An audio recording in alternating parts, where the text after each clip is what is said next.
Hello friends, कैसे हैं आप लोग। आशा और उम्मीद करते हैं आप सब स्वस्थ होंगे और बहुत अच्छे से पढ़ाई कर रहे होंगे। तो आज से हम लोग एक सीरीज स्टार्ट कर रहा हूं मैं।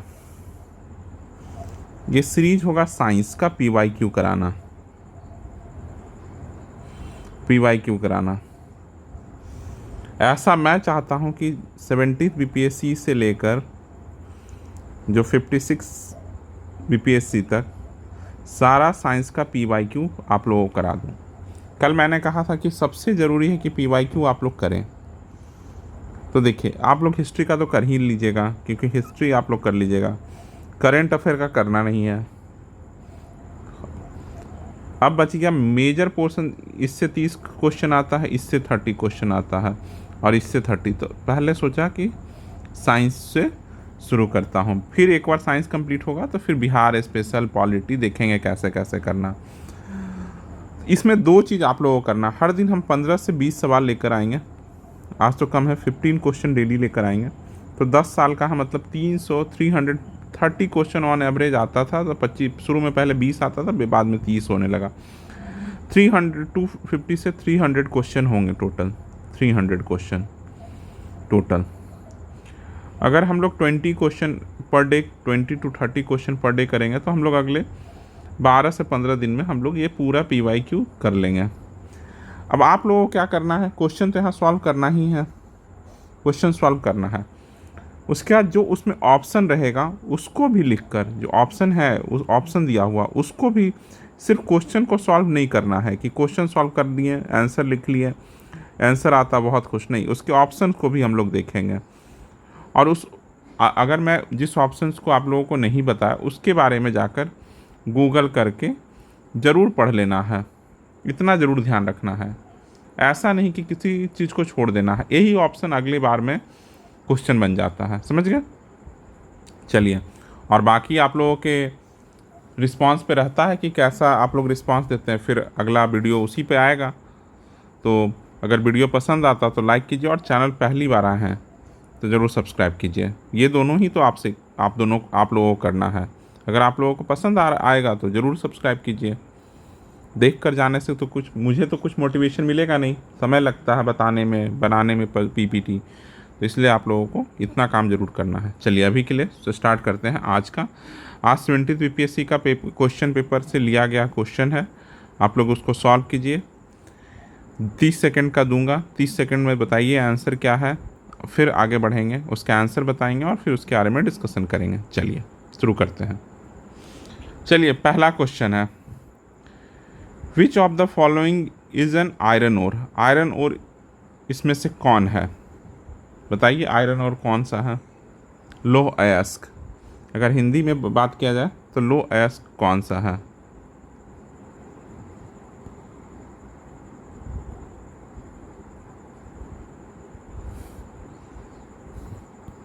बताइए लौह अयस्क कौन सा है।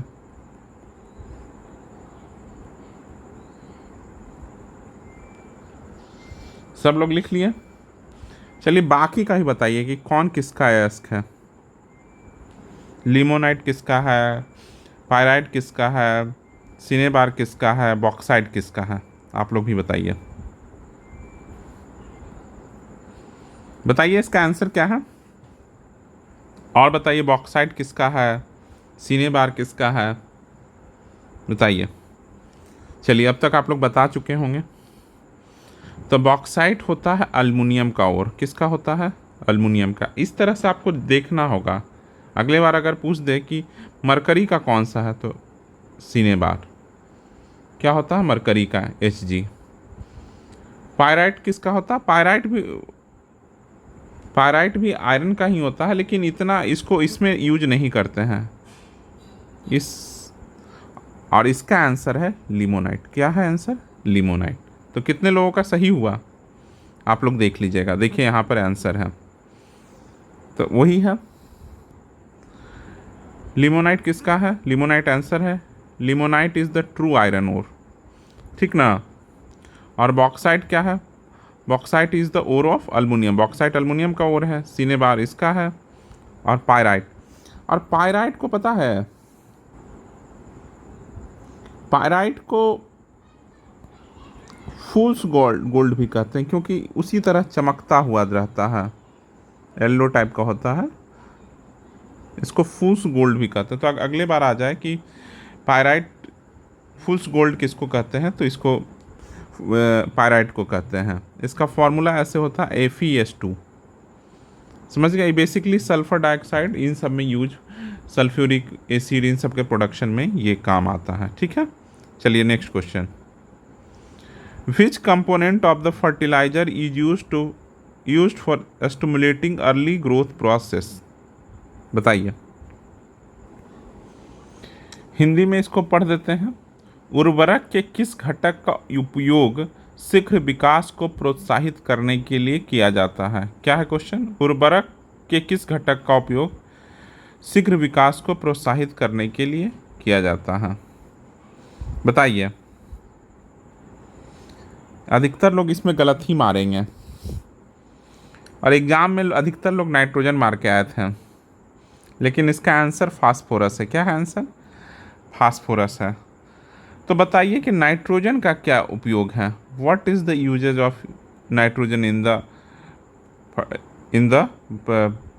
प्लांट सिस्टम में क्या नाइट्रोजन का यूज होता है, आप लोग ज़रूर बताइए, ठीक है। देखिए यहाँ है कि फास्फोरस क्या होता है, अर्ली रूट डेवलपमेंट में उसका उपयोग किया जाता है, एनर्जी ट्रांसफ़र में किया जाता है, सीडलिंग विगर में किया जाता है, और initial stage of plant growth में बहुत ज़रूरी होता है। और इसी की कमी से deficiency of phosphorus result in poor root growth and stunted plant, छोटा रह जाता है। तो फास्फोरस का उपयोग कहाँ यूज होता है कि early stage of plant growth में होता है, समझ गया ना।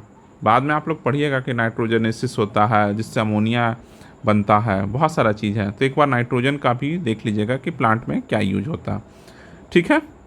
चलिए 2 क्वेश्चन हो गया, आप लोग बताइएगा कि ज़रूर आप लोग कमेंट में बताइए कितने क्वेश्चन आप लोग सही कर ले गए थे, ठीक है। और कैसे पढ़ाई करना है ये भी देख लीजिएगा कि ऑक्सीजन का क्या यूज होता है प्लांट सिस्टम में, नाइट्रोजन का क्या होता है, पोटेशियम क्या क्या होता है, ये भी ज़रूर जाकर गूगल कर लीजिए। जितना यहाँ बता रहे हैं वो तो देख ही लीजिए, और उसके बाद आप लोग खुद से भी कुछ कुछ गूगल सर्च ज़रूर कीजिए। इससे ओवरऑल तैयारी होता जाएगा। अगर अगले 15 दिन तक इस तरह से हम लोग PYQ कर लेंगे तो सारा कॉन्सेप्ट समझ में आ जाएगा। चलिए नेक्स्ट पर देखते हैं, ये तो बहुत आसान है। Which of the following in the fluid part of blood, plasma, RBC, WBC, platelets, बताइए आप लोग जल्दी बताइए क्या है आंसर इसका। चलिए अब तक तो आप लोगों को पता चल गया होगा, इसका आंसर प्लाज्मा है जो 55% रहता है लिक्विड, 55%। RBC का बताइए क्या करता है। RBC कैरी ऑक्सीजन को कैरी करता है। WBC बताइए क्या करता है। ये बेसिकली जो इन्फेक्शन सब होता है ना उससे फाइट करता है, फाइट इन्फेक्शंस। अब प्लेटलेट्स क्या होता है, ये उस समय जब डेंगू हो जाता है तो प्लेटलेट्स की कमी हो जाती है, तो क्या होता है, ब्लड क्लॉटिंग में हेल्प करता है, ब्लड क्लॉटिंग में हेल्प करता है। इस तरह से ये भी जान जाए। अगले बार अगर पूछ दे कि कौन सा इसमें से कौन सा कैरी ऑक्सीजन करता था, बता सकते हो। WBC वाला पूछ चुका है, प्रीवियस ईयर में हम लोग देखेंगे WBC पूछ चुका है कि क्या करता है, ठीक है। यही यहाँ पर एक्सप्लेनेशन होगा। ये देखिए प्लाज्मा है 55% रहता है, hormones, protein, nutrients, other components, ठीक है, ये सब रहता है, हार्मोन, प्रोटीन और ये सब करता है, ठीक है। चलिए next question, heat transfer that does not require a medium का रिक्वायरमेंट नहीं होता है, बताइए किस में होता है ये आंसर, जल्दी से बता दीजिए इसका आंसर, जिसमें मीडियम का रिक्वायरमेंट नहीं होता है।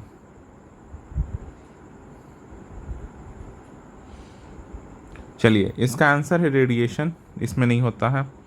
कंडक्शन कन्वेक्शन में आप हमको अंतर बताइए, कमेंट सेक्शन में बताइए कि कंडक्शन और कन्वेक्शन में क्या अंतर होता है? हीट वाला चैप्टर अगर आप लोग पढ़े होंगे तो आप लोगों को पता होगा। और डिस्पर्शन क्या होता है? एकदम लॉजिकल रहना है। अगले साल हो सकता है नेक्स्ट टाइम 71 में इन सब में से कुछ ऑप्शन में से पूछ दें। हीट इतना ही है, ज़्यादा कुछ नहीं है पढ़ने का। अगर अब हम लोग ऑप्शन को भी अच्छे से करते जाएंगे, अभी हम लोग पूरा PYQ करेंगे तो हम लोगों को पता चल जाएगा कि कौन सा क्वेश्चन देखिए कहाँ पर आया हुआ है। ठीक है, चलिए आगे बढ़ते हैं। रेडिएशन है, देख ले रहे हैं। Radiation travels through vacuum, vacuum से रेडिएशन होता है। और कंडक्शन कन्वेक्शन में अंत मीडियम का जो ज़रूरत होता है। लेकिन मुझे आपसे ये चाहिए कि कंडक्शन और कन्वेक्शन में और क्या अंतर है और डिस्पर्सन किसे कहते हैं, ज़रूर बताइएगा। चलिए, in which organism does spore formation occur as a mode of reproduction? बताइए। इसका हिंदी में बता देता हूँ क्या है। इसका हिंदी में होगा कि किन जीवों में बीजाणु निर्माण द्वारा प्रजनन होता है? किन जीवों में जीवाणु निर्माण द्वारा प्रजनन होता है? Amoeba, fungi, Plasmodium, hydra. Plasmodium मतलब, इसको हिंदी में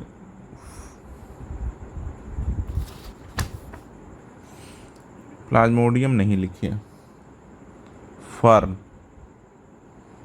ये गलत है ऑप्शन। और ईस्ट, फर्न और ईस्ट, इसको हिंदी में फर्न और खमीर। बताइए क्या है?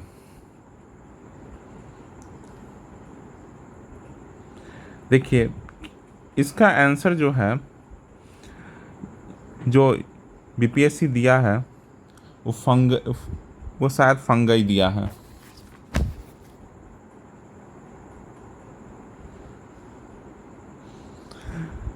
ये फंगई दिया है। अमीबा भी नहीं है, अलगी है। तो देखिए, इसका ऑप्शन है अलगी, फंगई, फर्न और ईस्ट। इस क्वेश्चन में बहुत ज़्यादा बवाल था। ये क्वेश्चन डिलीट करना चाहिए था BPSC को, क्योंकि इसका आंसर कुछ भी हो सकता है। अलगी भी हो सकता, फंगई भी होता, फर्न भी होता है, तीनों में हो जाता है। समझ गया ना? इसको जब देखेंगे तो यही पता चलेगा। लेकिन BPSC क्या दिया था? BPSC इसका आंसर फंगई दिया था। लेकिन इसका तीनों ऑप्शन हो सकता है। क्या होता है स्पोर? स्पोर जो होता है, इस समझिए कि बेसिकली ये वैसा होता है, असेक्सुअल रिप्रोडक्शन मेथड होता है। ये जो यहाँ पर रिप्रोडक्शन का है ना, असेक्सुअल रिप्रोडक्शन मेथड होता है, जिससे, और ये किसी प्लांट्स में भी दिखता है, जैसे फर्न, और एक मॉसेस में भी दिख सकता है। ठीक है, ठीक है, चलिए देखिए क्या है। फंगई इसका आंसर है। Fungi like mosses mushrooms from spores और they survive in the harsh condition. चलिए आगे बढ़ते हैं। Next question, which acid is secreted in the stomach?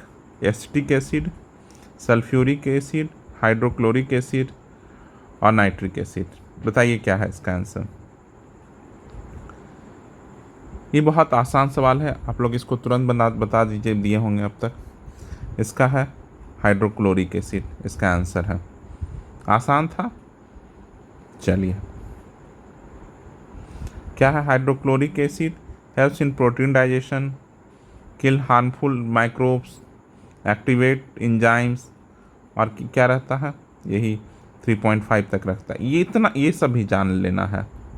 समझ गया ना? ये सब भी आपको जान जाना है कि प्रोटीन डाइजेशन में ये मदद करता है। ठीक है, चलिए आगे बढ़ते हैं। नेक्स्ट क्वेश्चन देखिए, कुछ क्वेश्चन बहुत इजी था। स्पोर वाला जैसे क्वेश्चन बहुत ही वैसा क्वेश्चन था कि अधिकतर लोगों का गलत ही हुआ होगा। कुछ क्वेश्चन बहुत आसान है, जैसे नेक्स्ट वाला ये अधिकतर लोगों का ये क्वेश्चन सही हुआ होगा। नेक्स्ट क्वेश्चन ये भी बहुत आसान है, लेकिन इसमें भी कुछ लोग गलत कर दिए हैं। रदरफोर्ड, जे थॉमसन, बोर और चैडविक, इन चारों के बारे में बताइए। पूछ रहा who first proposed A model for the structure of an atom. बताइए, 1 मिनट लीजिए और चारों के बारे में बताइए। रदरफोर्ड क्या किया, बोर क्या किया, जे थॉमसन क्या किया, चैडविक क्या किया।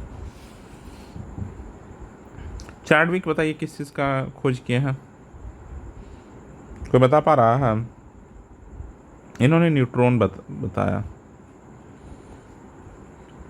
जे थॉमसन का एटॉमिक मॉडल क्या कहलाता है? तो इसका आंसर है जे थॉमसन। समझ गया, इसका आंसर है जे थॉमसन। अगर इसमें डाल्टन होते, अगर इसमें डाल्टन होते तो इसका आंसर डाल्टन होता, लेकिन उसके बाद अगर नहीं है तो इसका आंसर जे थॉमसन है। डाल्टन 1803 में ही दे दिए थे atomic structure of an atom का, जिसमें इलेक्ट्रॉन मूव करता रहता है, तो ही कब। और उसके बाद जे थॉमसन आए, ये 1897 में दिए। कब दिए? 1897 में। इसको कहते हैं plum pudding model. Plum pudding model, ठीक है, 1897 में। फिर आते हैं रदरफोर्ड। रदरफोर्ड और अच्छे से बताते हैं। इन्होंने ये आते हैं लेकर 1911 में, और ये बताते हैं कि न्यूक्लियस होता है एटम के पास, जिसमें इलेक्ट्रॉन मूव करता रहता है ऑर्बिट में। अब बोर आएंगे तो वो क्वांटम वाला भी बताएंगे कि एनर्जी लेवल में सब कुछ होता रहेगा। तो अगर यहाँ डाल्टन होता तो डाल्टन मारते हैं। तो अगले बार अगर जे थॉमसन डाल्टन रहा तो क्या मारिएगा? डाल्टन मारिएगा। तो आपको ईयर ही बता दीजिए, Dalton 1803, 1897 J Thomson, plum pudding model. उसके बाद रदरफोर्ड आ गए, जिन्होंने बताया कि न्यूक्लियस होता है और इलेक्ट्रॉन मूव करता रहता है, फिर आते हैं बोर, जो एनर्जी लेवल ये सब बताते हैं, ठीक है। आज चैडविक न्यूट्रॉन का आविष्कार किया था। चलिए नेक्स्ट, ठीक है, देख लीजिए 1897 जे थॉमसन। चलिए बताइए, विच of the following are the exothermic process. कौन कौन सा एक्सोथर्मिक प्रोसेस है? Evaporation, dilution of H2SO4, addition of water to quicklime of sublimation. ये थोड़ा टफ क्वेश्चन है, अच्छे से सोचिए और बताइए आंसर। बताइए क्या होता है। सबसे पहले बताइए एक्सोथर्मिक प्रोसेस होता क्या है? एक्सोथर्मिक प्रोसेस उसको कहते हैं जिसमें हीट रिलीज होता है, जिसमें हीट रिलीज होता है। समझ गया? तो कहाँ कहाँ हीट रिलीज होता है? तो देखिए, कंबशन, कोई चीज़ जलेगा तब हीट रिलीज होता है। रेस्पिरेशन में हीट रिलीज होता है, तो ये सब एक्सोथर्मिक है। कंडेंसेशन, उसमें हीट रिलीज होता है। फ्रीजिंग ऑफ वाटर, उसमें हीट रिलीज होता है। लेकिन आप तो बोलिएगा कि सर इसमें तो कुछ ऑप्शन ही नहीं है। चलिए, तो अगर आप इसमें एक ऑप्शन इवोपरेशन बताइए क्या है। इवोपरेशन में क्या होता है?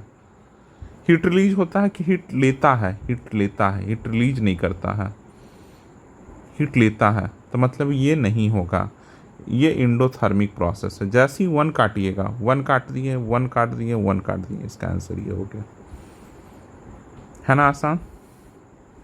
अगर बाकी सब नहीं भी जान रहे हैं, बाकी सब भी चेक कर लीजिएगा एक बार, लेकिन अगर नहीं भी जान रहे हैं तो भी ये सवाल बन सकता था।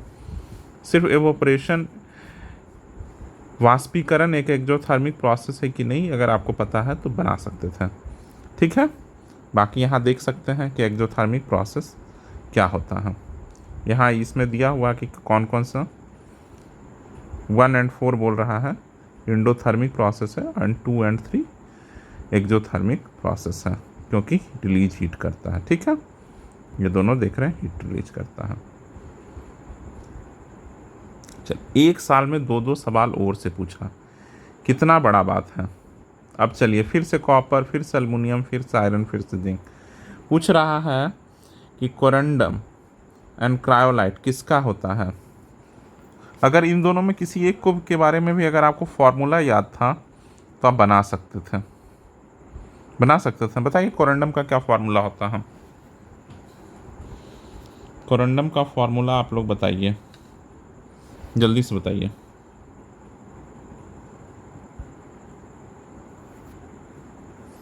क्या होता है।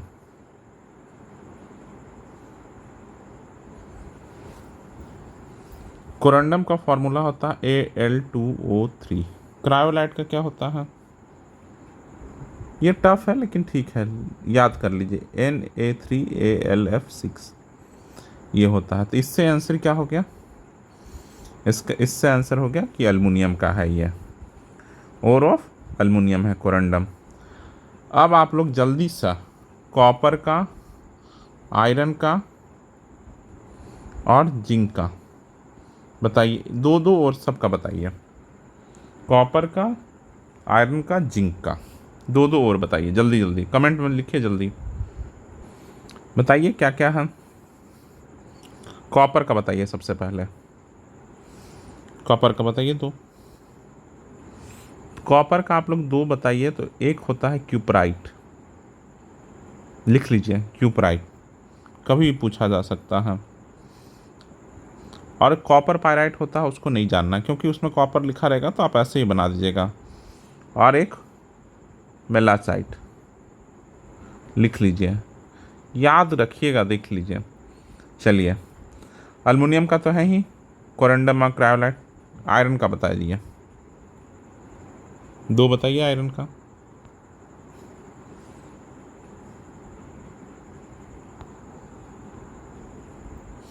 तो आयरन का आप लोग सबसे बचपन में हम लोग पढ़े थे 8 8 क्लास में, हेमेटाइट और लिमोनाइट। अभी हम लोग सबसे पहला क्वेश्चन ही कर रहे थे, लिमोनाइट था, तो ये तो याद रखना ही है। और एक याद कर लीजिए मैग्नेटाइट। ठीक है, अब जिंक का बताइए, जिंक का क्या होगा बताइए। जिंक का दो याद रखिएगा, एक तो जिंक ब्लेंड है तो सबको याद रहेगा, जिंक ब्लेंड याद रहेगा आप लोगों को, जिंक ब्लेंड। और एक कैलेमाइन होता है, इस ये भी बहुत इंपॉर्टेंट है, कैलेमाइन किसका और है। ठीक है, चलिए आगे बढ़े। Next question, melamine used in the floor tiles belongs to. Floor tiles में मेलामाइन यूज होता है, किससे बिलोंग करता है, फाइबर से, थर्मोप्लास्टिक, थर्मोसेटिंग प्लास्टिक और रेन से। बताइए क्या है ये सब। ये थोड़ा टफ क्वेश्चन था, बताइए। इसका है कि हिंदी में, निम्नलिखित में से फर्श टाइल्स बनाने के लिए उपयोग किया जाने वाला मेलामाइन एक उदाहरण है, किसका, थर्मोप्लास्टिक, थर्मोसेटिंग प्लास्टिक, ये हटा दीजिए, ये हटा दीजिए, गलत ऑप्शन है। उसके बाद पॉलीथीन और पीवीसी, ये ऑप्शन है। बताइए, जो मेलामाइन होता है वो थर्मोसेटिंग प्लास्टिक से बना होता है। आप बोलिएगा सर थर्मोसेटिंग प्लास्टिक और प्लास्टिक में क्या अंतर है, पूछ सकते हैं। तो देखिए, थर्मोसेटिंग प्लास्टिक और प्लास्टिक में जो सबसे बड़ा अंतर है,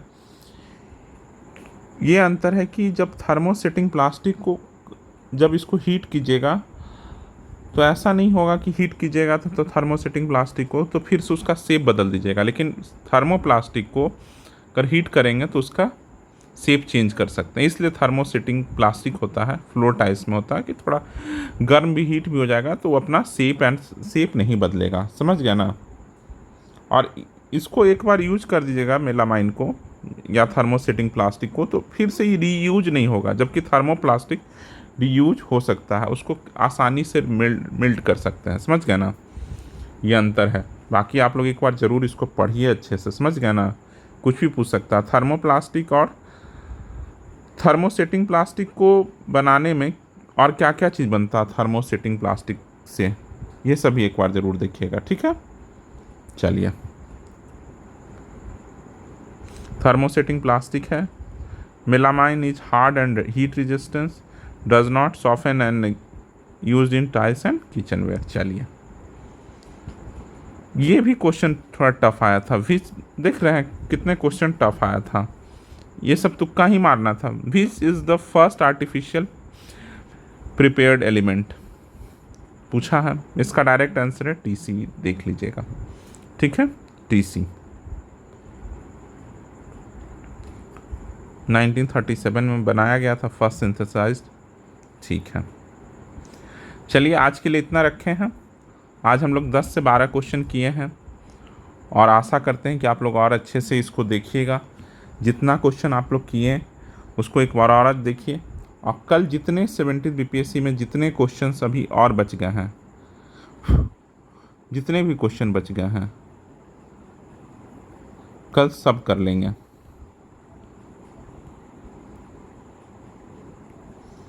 बीपीएससी में जितने क्वेश्चन कल साइंस में बच गए हैं कल हम लोग सब कर लेंगे।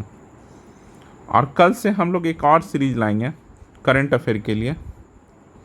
विजन का जो करंट अफेयर है उसको भी मैं सोच रहा हूँ करा दूँ जनवरी से आप लोगों को। जनवरी से कल से आप लोगों को कल से वीडियो देना शुरू कर दूँगा, तो कल से इसके लिए भी तैयार रहिए। अब पढ़ना बहुत है, हम अपने चैनल बहुत सारा चीज़ ले लेकर आएंगे। एक तो PYQ साइंस का कराऊँगा, PYQ साइंस का कराऊँगा, और एक करंट अफेयर भी शुरू करूँगा। और देखता हूँ जल्दी ही एक जूम मीटिंग भी आप लोगों का लूँगा कि क्या क्या और है कर सकते हैं हम लोग। लेकिन अभी हम लोग इतना करते हैं, धीरे धीरे अपना काम और बढ़ाएंगे। इसके लिए सबसे ज़रूरी है कि आप लोग टेलीग्राम चैनल पर जुड़ जाइए और चैनल को ज़रूर सब्सक्राइब कर लीजिए। चलिए, अभी के लिए इतना ही रखते हैं। वीडियो पसंद आया तो लाइक कीजिएगा और चैनल पर पहली बार आया तो सब्सक्राइब कीजिएगा। चलिए, थैंक यू फॉर लिसनिंग।